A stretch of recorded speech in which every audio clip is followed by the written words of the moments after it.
ہجری سے اجتہاد شروع ہو گیا. ہمارے یہاں امام موجود تھے, ہمیں اجتہاد کی ضرورت نہیں تھی. اجتہاد ہوتا ہے غیبت امام میں, حضور امام میں اجتہاد ہوتا نہیں ہے. فرمایا ہم نے اجتہاد ہوتا ہے غیبت میں. تو 260 ہجری تک ہمیں ضرورت ہی نہیں پڑی اجتہاد کرنے کی, ہمارے یہاں علم کا دروازہ کھلا تھا. پھر 329 تک بھی ہمیں رسائی تھی باب علم تک, لہذا ہمیں اجتہاد کی ضرورت نہیں پڑی.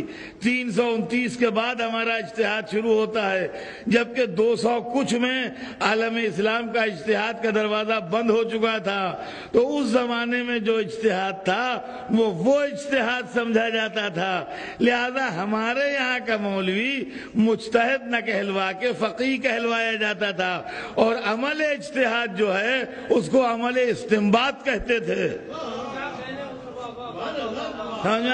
آج بعض لوگ اپنی ناسمجھی میں یقیناً مولا انہیں معاف کریں گے, مگر یہ کہہ دیتے ہیں جی ہم مولوی علی کی تقلید نہیں کرتے, ہم امام کی تقلید کرتے ہیں. یہ الگ بات ہے کہ امام آپ کی جہالت کی وجہ سے اس بدتمیزی پر انہیں آپ کو معاف کر دیں.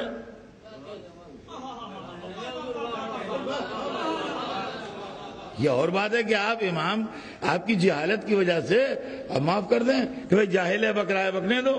لیکن یہ ایسا ہی ہے کہ جیسے کوئی جناب پورے ارے ہم امام کی تقلید کرتے ہیں, یہ بدتمیزی ہے امام کی شان میں. یہ شان امام میں بدتمیزی ہے, یہ شان امام میں گستاخی ہے. یہ تو بالکل ایسا ہی ہے کہ جیسے آپ کسی پولیس آئی جی کے سامنے کہیے ہم سرکار کو تھانے دار سمجھتے ہیں, تو وہ آئی جی ہے, آپ اسے تھانے دار کہہ رہے ہیں. ہم تو آپ کو تھانے دار سمجھتے ہیں, تو ہنس کے ٹال دے. بات الگ ہے کہ جاہل آدمی ہے, وہ جانتے ہی نہیں آئی جی کیا چیز ہوتا ہے, تھانے دار کیا ہوتا ہے. لیکن یہی ہے کہ لوگ کہتے ہیں اجی ہم مولوی علی کی تقلید نہیں کرتے, ہم تو امام کی تقلید کرتے ہیں. آپ کو مولوی امام کا فرق معلوم ہے؟ مجتہد فتویٰ دیتا ہے, امام حکم دیتا ہے.